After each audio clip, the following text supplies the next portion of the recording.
Ayan, okay. Praise God, praise the Lord, praise Jesus.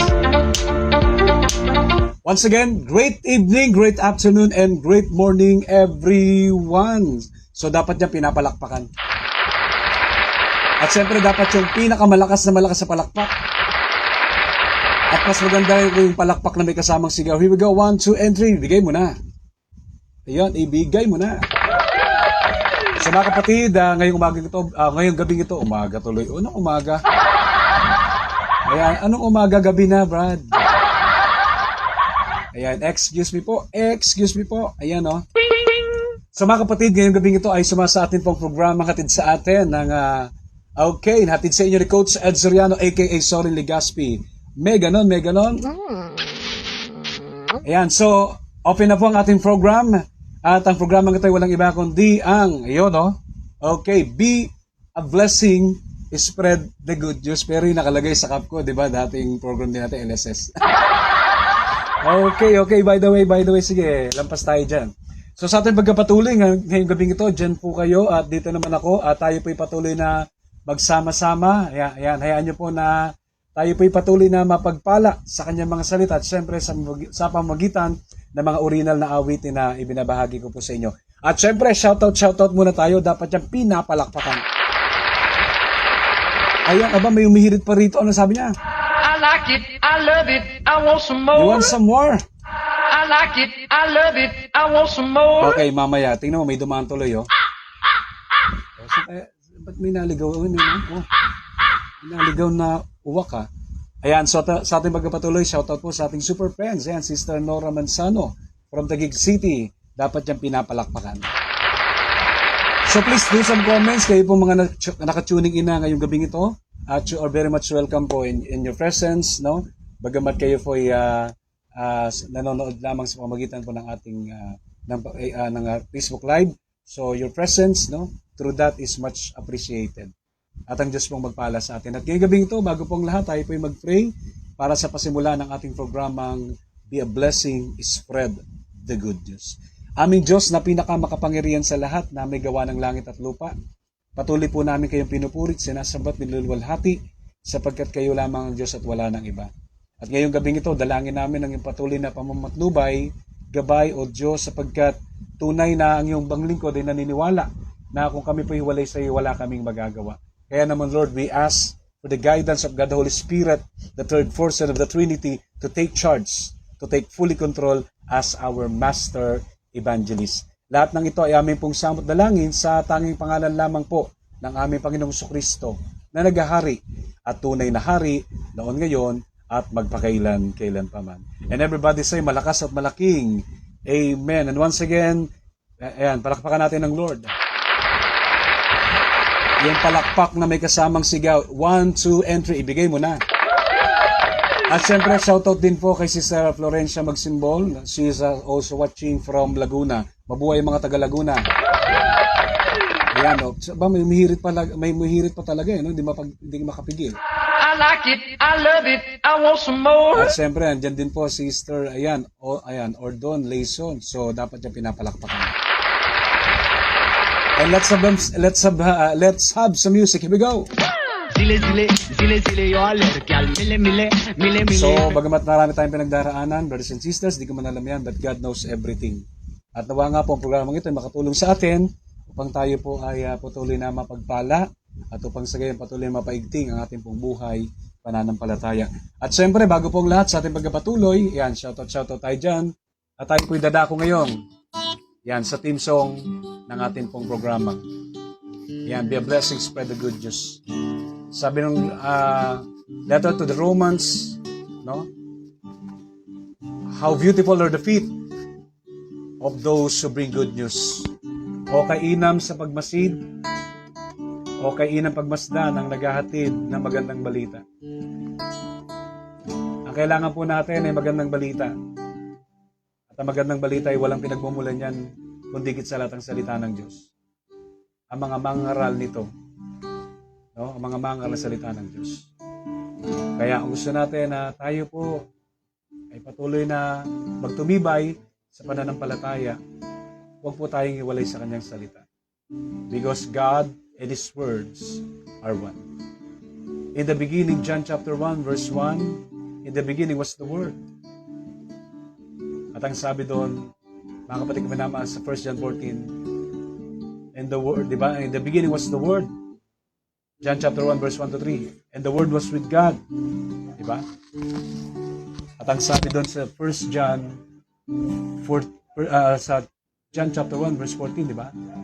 And the Word of God became flesh and dwelt among us. At ang Berbo ay nagkatawang tao. And God became flesh and dwelt among us. Kaya, mapalad ang mga pumaparito, dumarating sa ngalan ng Panginoon. Say, Jesus, blessed is He who comes in the name of the Lord. Jesus, here we go. Blessed is He who comes, yes, in the name of the Lord. Yeah, yes, blessed is He who comes. Thank you, Jesus. In the name of the Lord, who bring good news. Sabi nga po sa wedding ito, be a blessing, yeah. Be a blessing, whoa. Be a blessing. Spread the good news. Napakasarap na magpuri at magluwalhati, magbigay luwalhati sa Panginoon. Thank you, Jesus. Yes, blessed is He who comes in the name of the Lord. Yes, blessed is He who comes, oh, in the name of the Lord, who bring good news. So be a blessing, yeah. Be a blessing, whoa. Be a blessing. Spread the good news. Be a blessing. Be a blessing. Whoa. Be a blessing. Yeah. Be a blessing. Spread the good news. Sing it once again. Be a blessing. Be a blessing. Yeah. Be a blessing. Whoa. Let's be a blessing. Spread a good news. Spread a good news.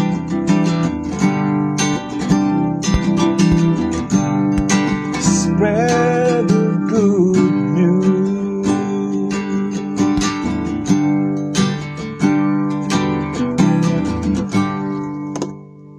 Amen and amen. Dapat dyan pinapalakpakan. Sabi ng great coach, dapat dyan pinapalakpakan. Yung pinaka malakas na malakas, talagang malakas sa palakpak na may kasamang sigaw, ibigay mo na, eto na. Ayan, aba, may umihirit pa. Here we go. I like it, I love it, I want some more. Okay, next week. Ayan. So, shoutout din po kay Sister Yelsi, ayan, Banes, or Yelsi Banes, ayan. From Bagumbong, Caloocan City. Mabuhay ang mga taga-Bagumbong. Aray, Diyos ko. Anong balongbong? Bagumbong. Okay. At sa ating magpatuloy, yan. So dyan lamang po kayo. Dito naman po ako. Ako po ang host. Ako po ang yung host coach for tonight. Ako po si Coach Ed Soriano, aka Magandang Lalaki ng Kaunti, aka Soren Legaspi. Ala, may ganon, may ganon. Ayan oh, akalain mo yan. So bigla tuloy may dumaan ulit oh. Saan nagagaling yun?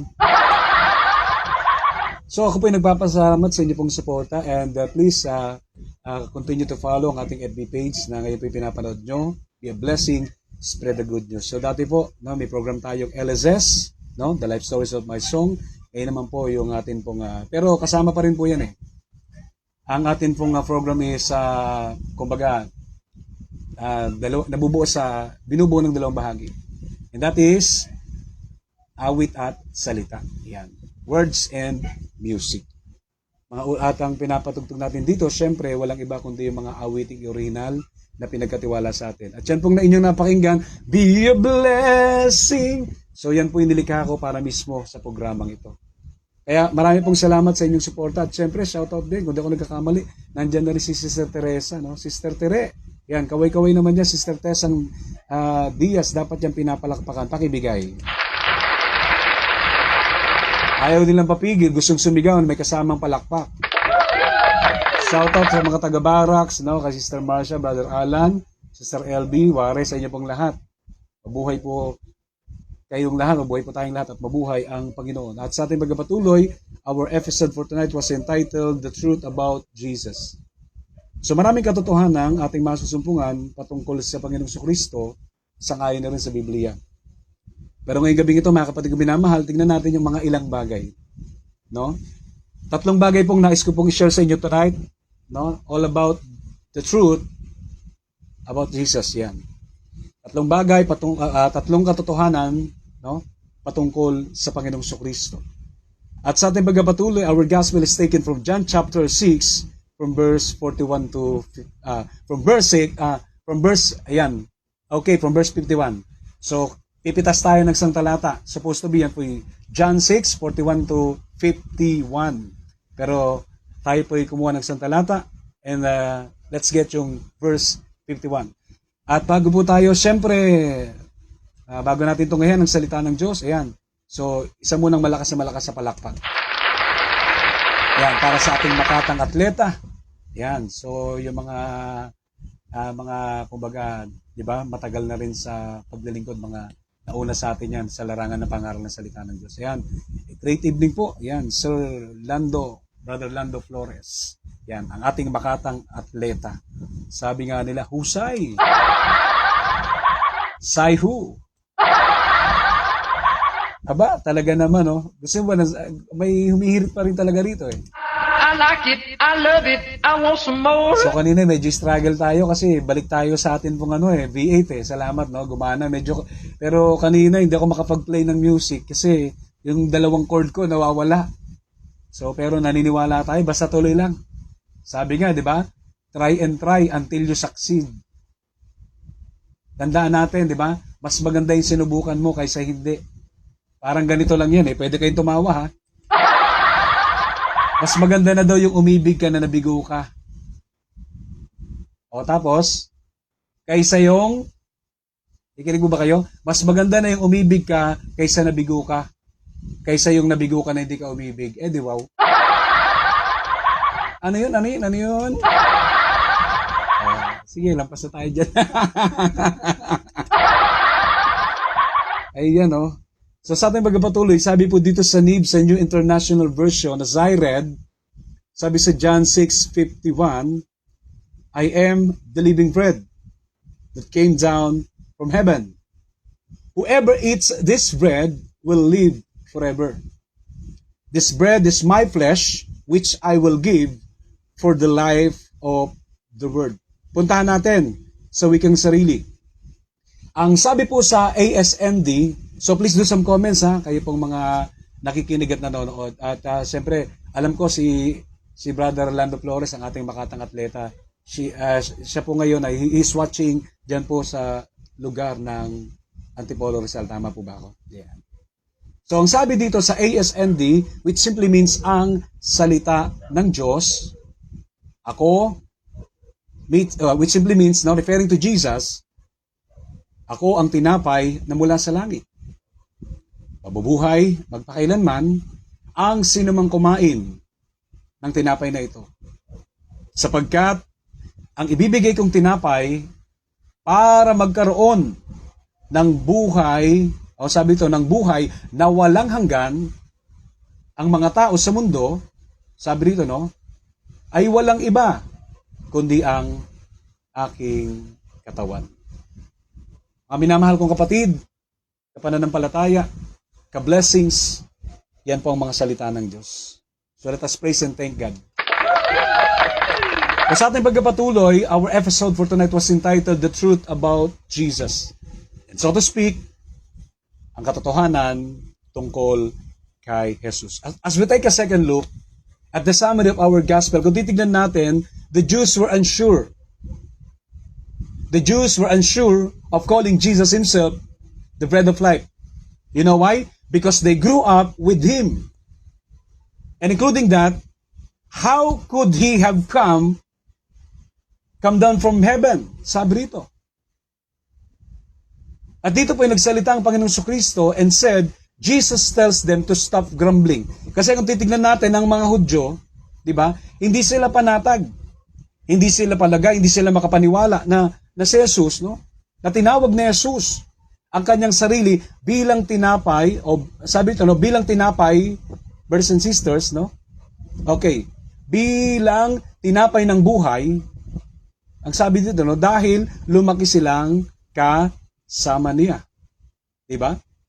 Kung titignan natin, diba, paano siya magiging tinapay na bumaba mula sa langit, samantalang itong mga taong ito, kapitbahay niya ito. Diba? Kung ba nga makakababata niya to, kilalang kilala siya literally speaking. Pero kung titignan natin, diba, mamaya-maya magiging maliwanag ito sa atin eh. Tandaan natin, si Jesus ay hindi basta tao. Diba? Hindi lang din siya basta Diyos. Jesus is both God and both human. Kaya kung titignan natin dito, siniset aside nila yung kanyang deity o pagka-Diyos. Kasi ang nakikita nila, kung titignan natin, ang nakita nila yung kanyang kapanganakan. Pero yung nature, yung kanyang deity, pagka-Diyos, ay hindi nila alam at talos. Kaya ang sabi dito, sa ating pagpapatuloy, ayan, no? Okay. Diba? Hindi sila makapaniwala dahil lumaki silang kasama niya. Paano siya bumaba sa langit? At anong sabi diyan, mga kapatid? No? Sa ating pagpapatuloy, sinabihan sila ni Jesus na huminto sa kanilang, ang other term na ginamit doon sa Tagalog, yung kanilang pag-ungol, pero ang accurate dyan is yung kanilang pagbubulong-bulungan. Pagbubulong-bulungan sa isa't isa.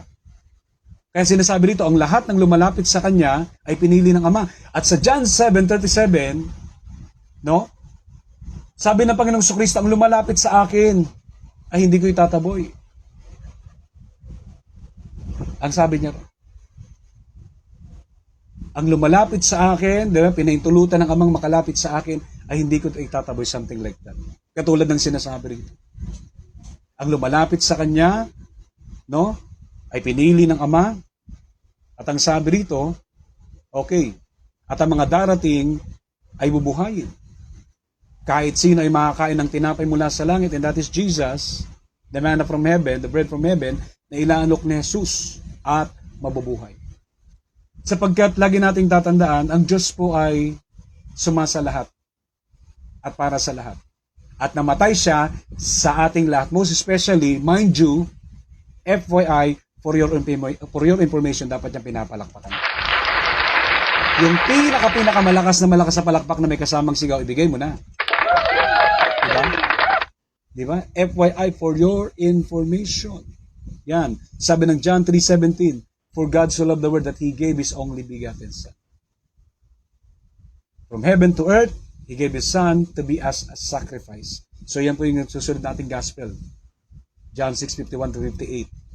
Na kung saan, di ba, sa verse 31, pinahiwatig na ni Jesus na kung saan ang kanyang ialay doon, walang iba kundi ang kanyang katawan, sarili, upang magkaroon kaligtasan ng lahat. To simplify this message, the truth, let us address this message. The truth about Jesus. Sa madalit sabi, ano yung katotohanan tungkol kay Jesus? First things first, number one, Jesus is the bread of life. Pakisabi natin, si Jesus ang tinapay ng buhay. Hindi lang siya basta tinapay, kundi tinapay ng buhay na nagbibigay buhay. Ang tanong is this, anong ibig sabihin ni Jesus nang sabihin niya, o nang sabihin niyang, ako ang tinapay ng buhay? What does it mean? When He says, I am the bread of life. Well, simply, He means that we are not satisfied. Yan, no? He means, ibig niyang ipakahulugan, ibig niyang sabihin sa madalit salita, mga kapatid ko minamahal, ang nais niyang ipahatid sa atin ay hindi tayo nasisiyahan sa spiritual maliban kung kilala natin si Jesus. Hindi tayo nasisiyahan sa spiritual maliban kung mayroon tayong Jesus sa ating buhay. He means that we are not satisfied spiritually unless we know Jesus. And as atang sabi dito, no, we are not spiritually satisfied unless we have Jesus in our lives. Hindi tayo masisiyahan, ganap, una tigit sa lahat, malibang makilala natin si Jesus. At malibang taglayin natin si Jesus. Yun po yung sinasabi dito eh. Kaya napakahalagang katotohanan po ito para sa atin. Then Jesus declared, sabi po sa ating tinunghayan, ayan, medyo pumapatak na naman ang ulan. Medyo muulan na naman sa amin. Di wow. So yun po, diba? Jesus declared, I am the bread of life. Whoever comes to me will never go hungry, and whoever believes in me will never go thirsty. Lagi nating tatandaan yung salitang, God is our provider, and Jesus is the bread of life. John recorded, sabi rito, no? It was recorded by John, na kung saan, mga kapatid, sabi rito, no? Jesus promised that all who freely accept Him, kayo yung talagang maluwag na tatanggap sa Kanya, ang sabi dito, sa tinapay na ito, will no longer, sabi dito, hunger. Yung tinapay, literal na tinapay, pag kinain natin, matutunaw yan mamaya. Tapos, i-waste na natin para mas maganda naman yung social waste. Iba yung tinapay, literal speaking. Diba? Walang halong biro. Pag yung tinapay na literal, kinain mo mamaya-maya, tutunawin mo na yan. At pag natunaw na, syempre, i-waste mo na, wala na. So, magugutom ka na naman. Di po ba? Ang tubig, pag ininom mo ngayon, mamaya-maya, di ba, iuyurin mo, so wala na rin. Pero ang sabi dito, itong sinasabi dito, no, the truth about Jesus, that is the bread of life, ang napakaganda dito, we will have satisfaction. Di ba? Kapag sumaatin si Kristo, tsak yun. Di ba? Masisiyahan tayo. Yun po yun di ba? We will have satisfaction. Wala ka nang hanapin pa. One time mo lang siyang tatanggapin, pero ang kagandahan dito, minsan mo lang siyang tinanggap, pero habang buhay siyang nasa iyo. Are you listening? And that is number one. Let's go to the next. Ikalawa, the truth about Jesus, Jesus is the bread from heaven. Hindi siya basta tinapay, di ba? Hindi lang siya sinasabi rito, no? Hindi lang siya bread of life. Kundi including that, Jesus is the bread from heaven. Grabe. Ang layo naman ng pinanggalingan. Minsan nga, iba sa atin, hanap lang ng pandesal, hanap ng ensaymada, di ba? Hanap ng putok, ng buns. Minsan, di ba? Ito galing sa langit Tayo minsan, di ba? Medyo malayo lang na kaunti sa atin. Di ba? Parang tinatamad na tayo. Parang bantolo tayo bumili. Pero ito, sabi doon, ito yung kagandahan dito. Siya'y mula sa langit, bumaba dito sa lupa. At inoffer niya ang kanyang sarili sa atin. At the very purpose, kung bakit ang tinapay na ito mula sa langit ay bumaba, para isakatuparan yung kalooban ng Diyos. Ito pong gospel natin, ay kung titignan natin, yan po yung view sa darating na sacrificial offering of Jesus. No? through Himself. Diyan, isa sa katuparan ni Kristo sa pamagitan itong mga view na ito. Yan po yung mga pahiwatig, mga hint sa Kanya pong gagawin sa krus ng Kalbaryo. Kaya ang sabi sa John 6:38, "For I have come down from heaven, not to do my will, but to do the will of Him who sent me." So wag po natin kalilimutan yan. Let us always remember and forget not. So palakpakan natin ng Panginoon. Sabi sa ASND, sa Wikang Sarili, "Sapagkat naparito ako mula sa langit, hindi upang gawin ang sarili kong kalooban, kundi ang kalooban ng aking Ama na nagsugo sa akin." So kung titignan natin, sa buhay ni Jesus, ang pinaka-aim niya, ang pinaka-purpose niya is to do the will of the Father. One time, di ba, napakinggan natin yan sa John chapter 4, verse 33 to 34. Yung mga alagad galing sa bayan, pagbalik nila, kung saan sila nakatira, kung saan sila naninirahan kasama si Jesus, di ba, pagbalik nila, tinanong nila ang guro. Anong sabi nila, "Guro, kumain na po ba kayo?" At sila po ay medyo nagulantang, nabigla, sa sagot ng Panginoong Jesucristo. Frankly speaking, sabi niya, "Ako'y may pagkain, hindi nyo alam." Nagbulong-bulungan yung mga alagad. They asked among themselves, sino nagbigay sa kanya ng pagkain? May nagbigay kaya sa kanya ng adobo? May nagbigay sa kanya ng apritada, ng hotdog, longganisa, ng fried chicken? At para hindi na sila magulumihanan, at hindi na sila para hindi na sila magkagulong, sabi ng Panginoong Jesucristo. Now, shoutout din po, ayan, kay Sister Manay, kay Sister Imelda Carino Saluna. Ayan, ganun din kay Louie Sikia. So, shoutout po sa inyong lahat, dapat dyan pinapalakpakan. Mas gusto natin yung palakpak na may kasamang sigaw. Ano pong sabi rito? "Sapagkat naparito ako mula sa langit." Hindi sa lupa, mula sa langit, pero patungo sa lupa. "Hindi upang gawin ang sarili kong kalooban, kundi ang kalooban ng aking Amang nagsugo sa akin." Kaya tinatawag nating the Lord's Supper is a tangible. Ibig sabihin, nasasalat. Diba? No? The Lord's Supper is a tangible reminder that Jesus is our life-giving bread from heaven. Grabe.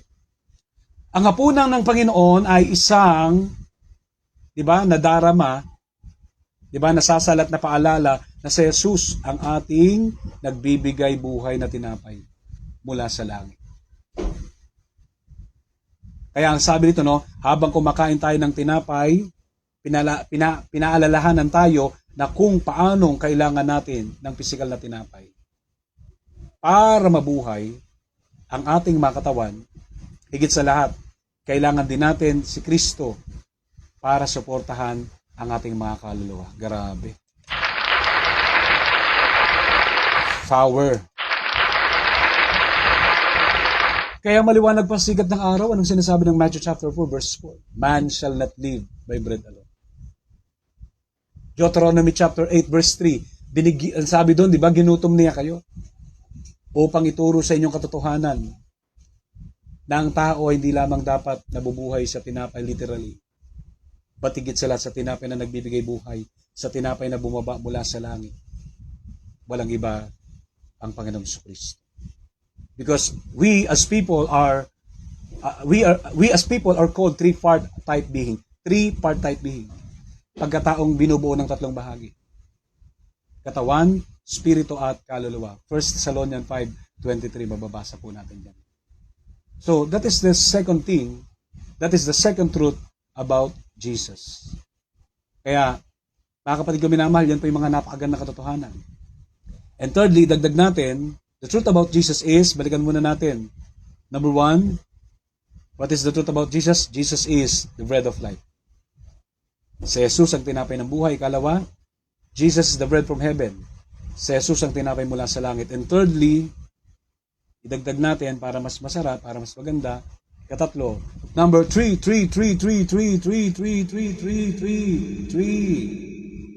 Ano yung katatlo, mga kapatid? Jesus is the bread that those who eat will live.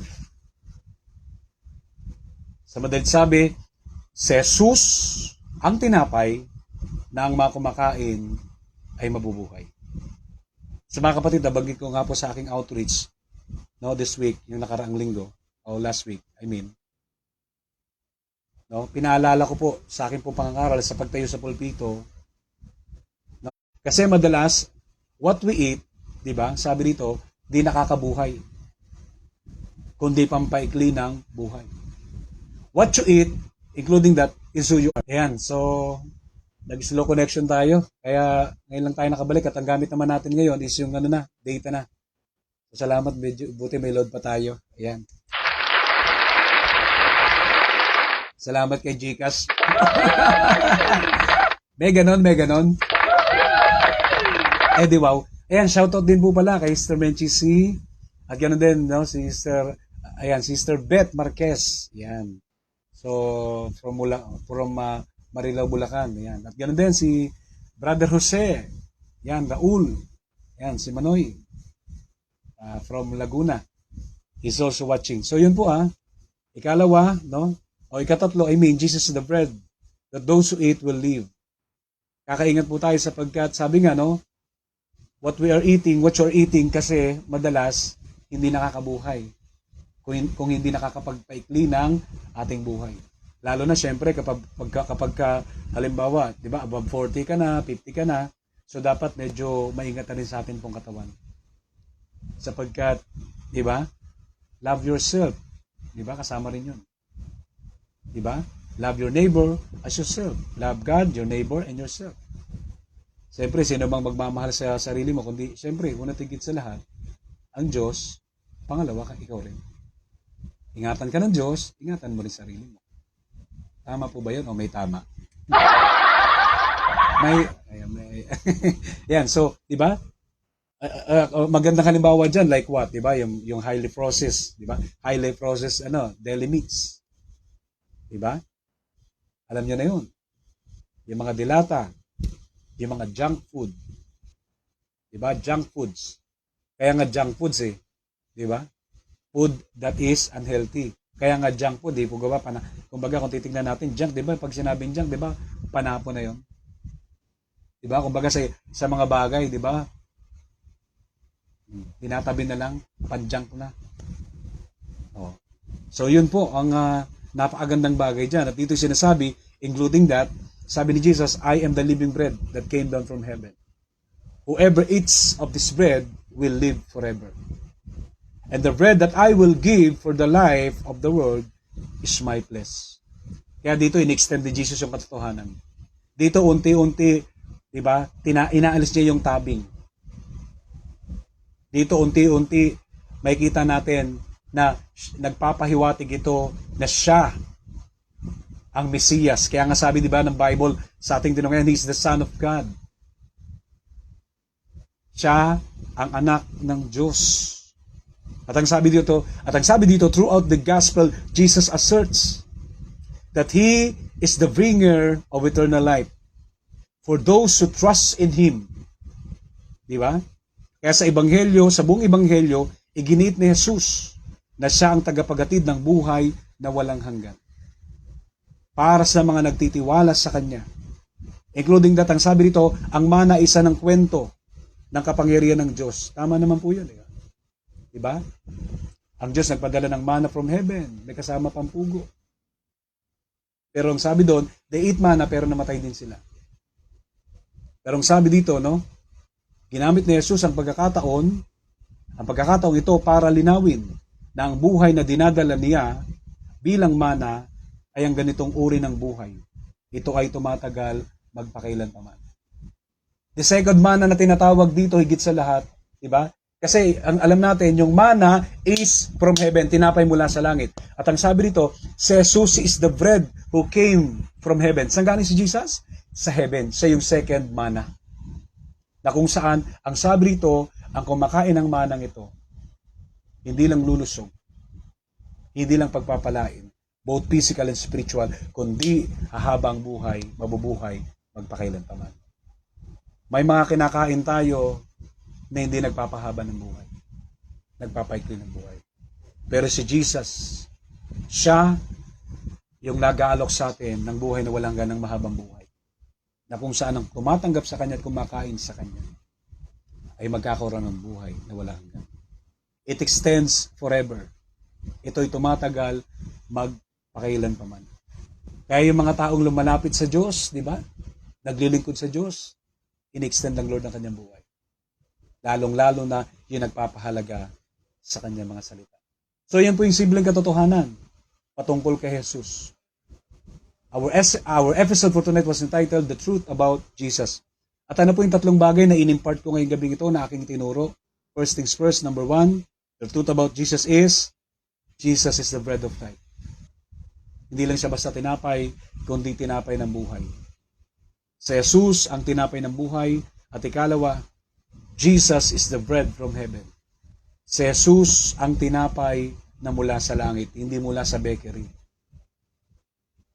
Hindi mula sa, di ba? Hindi mula sa grocery. Kundi, sabi nito, mula sa langit. And thirdly, Jesus is the bread that those who eat will live. Kaya mahalagang tingnan natin, ano ba yung kinakain mo? Nakakabuti ba sa'yo o hindi? O mahaba ba yung buhay mo o hindi? Kasi dapat maging maliwanag ito. Kaya tayo kumakain para lumusog, diba? At para mabuhay. Kaya kung kumakain tayo, iwasan natin yung pagkain na makasasama. At ang isa sa hindi magandang pagkain, spiritual speaking, yung kasalanan. Kaya iwasan natin ito. Yan, shoutout din. No? Ang daming nagpapop up ngayon. So, nakasi na rin po si Brother Evan. Yan. G. Barnuevo. So, shoutout sa ating choir mates. Yan. Brother Evans, God bless you more. At regards, siyempre, sa iyong misis at sa iyong mga anak. At ganoon din, nandiyan na rin po si Nanay Cathy. No? She's also watching dyan po sa lugar ng Holy Cross Amparo. Yan. At yan naman si Brother Evan ay dyan po sa lugar ng may sa lugar ng Bagong Baryo. Dapat yung pinapalakpakan. Yung palakpak na may kasamang sigaw. At siyempre shoutout din kay Sister Julie Fur. Yan, Sister Julie Fur Salinas. Yan, naka-tunic niya na rin. No? Naka-view na rin sa atin. O naka-views. Yeah? So, belated happy birthday to you. Yan, dapat yung pinapalakpakan. Ayan. O may humirit pa talaga eh. I like it, I love it, I want some more. Diba? Including that, sinasabi ng Bible, diba? In John chapter 10, verse 10. I have come that you might have life. Hindi po naparito ang Panginoong Kristo sa libutan upang tayo po iwasakin. Ang demonyo, diablo, impacto lang po yan. He came not to destroy us, but to give us life more abundantly. Diba? Including that. Kaya, ang sabi dito ni Charles Spurgeon, my evidence that I am saved does not lie in the fact that I preach or do that or that I do this or that. So maliwanag po ito sa sikat ng araw. Ang aking katibayan na ako ay naligtas ay hindi nakasalalay sa katotohanan na ako ay nangangaral o isang mangangaral o na ginagawa ko ito o yun. Ang lahat ng aking pag-asa ay nakasalalay dito na si Jesucristo ay dumating upang iligtas ang mga makasalanan. It includes you and I and all of us. Lahat ng human being. Kaya ito yung katotohanan na maganda nating kumbaga, di ba? Maganda nating pagnilayan. Magandang tingnan natin sa buhay ng bawat sa atin. Na tayo ay hindi naligtas dahil tayo mangangaral, na tayo hindi naligtas kasi ginagawa natin ito, ginagawa natin yan. Kasi the only thing kung bakit tayo naligtas, di ba? Hindi po sa mga ginagawa natin. Kundi sa pagtanggap natin kay Kristo, sa pananalig natin sa Kanya bilang tagapagligtas. At yamang tayo naligtas, ang sinasabi ng Ephesians, yamang tayo naligtas, tayo iniligtas ng Diyos para sumagana sa paggawa ng mabuti. Pero wag natin kalilimutan that we are saved not because of our good works. We are saved because of our faith by Christ Jesus. At dahil tayo naligtas, hindi natin binayaran, it is because of grace and mercy of God, undeserved favor, so in return, yamang tayo naligtas, gumawa rin tayo mabuti. sa ating pang-araw-araw na buhay. Ang lahat ng aking pag-asa ay nakasalalay dito na si Jesucristo ay dumating upang iligtas ang mga makasalanan. Ako ay isang makasalanan. Ako ay nagtitiwala sa Kanya. Pagkatapos ay dumating upang iligtas ako. Diba? At ako ay, sabi dito no, upang iligtas ako. At ang sabi dito no, at ako ay naligtas. Diba? Amen? Anong sabi dito? He came to save me and I'm saved. Bakit? Sapagkat si Kristo ay naparito para iligtas ang mga kasalanan. At dahil tayo nagtiwala sa Kanya, katulad ng, di ba, dalawang magnanakaw, doon po, di ba, left and right, doon po sa cross in the Calvary. Di ba yung isa, anong sabi niya, di ba? Remember me. Remember me! Ano yun? Kapag! Hindi yan, di ba? Sabi niya, remember me. Nagtiwala sa Panginoon. At sabi niya, ngayon din, di ba? You will be with me in paradise. Kaya, tayo naligtas hindi sa ano pa mang bagay, kundi dahil sa ating pagtitiwala sa Diyos. At higit sa lahat, tayo naligtas sapagkat He offer Himself as a living sacrifice. At yan po yung darating natin sa mga, at yan po yung next gospel natin for this coming Sunday. No? Kung saan pinasimulan niya ng verse 51 hanggang 58. Jesus came to be our sacrifice. Jesus came to be our substitute. Kaya tayo po ay nagpapasalamat sa ating kaligtasan sa agandahang loob ng Ama sa pamamagitan ni Kristo Jesus na ating Panginoon. At syempre, no, hindi natin kinakalimutan na kayo po ipasalamatan. Super thanks po everyone sa inyo pong panonood ngayong gabing ito. And I do suggest kung kayo po ay napagpala, no, as you watch this program, be a blessing, spread the good news. You can share it to anybody. Lalong-lalo po sa mga kapwa nating Kristiyano. At ganun din po, no, please do follow my di ba, ang ating Facebook page, Be a Blessing, Spread the Good News. At ganun din naman, no, meron din po tayong YouTube channel, ang Coach Ed Soriano YouTube channel natin. Sa mga hindi pa nakapag-subscribe, super thanks po. Ayan. At salamat din po sa mga naka-appreciate ng atin pong effort. Ayan, nandiyan na rin po si Sister Alona Boravien Dobleta. So, isa nating kapatid kagabi nagsabi sa akin, Brad, hindi ko alam kung paano pag-send ng star. Diba? Ayan. So, sa mga gustong mag-send ng star, di ba? Para po kayo makapag-send ng star, hindi po yung pupunta po kayo sa hindi niyo po kailangan pumunta sa buwan. Tapos, di ba? Para makakuha lang between. Kailangan talaga meron kayong GCash application para makapag-send kayo ng GCash. Ng star sa madalit sabi. Pero lagi nating tatandaan, no? We do this higit sa lahat for the greater glory of God. We do this to become a blessing to spread the good news. So, kung gusto po natin na maging biyaya sa maraming buhay, maging daan po tayo ng pagkapala ng El Shaddai. Ibahagi natin ang kanyang salita. Ngayong gabi ito, let us pray. Father God in heaven, we bless you and we worship you. Lord, thank you for the good things, for all the good things that you have done in our lives at sa lahat pa ng gagawin mo. May your presence be upon us always and to each and every one of us. And Lord, we allow you to lead us in our everyday living so that we may be careful to do what is pleasing unto you. And again, amin pong inaangkin ang iyong patuloy na pagsama. At naniniwala kami, kapag nandyan ka, Diyos na makapangyarihan, na El Shaddai ang pangalan, naniniwala kami, pag nandyan ka, ang buhay namin ay magiging matagumpay. Salamat sa iyong mga salita na patuloy na nagpapala sa ating pong buhay spiritual. We thank you and we praise you and we glorify your name. In all this, we ask through Christ our Lord.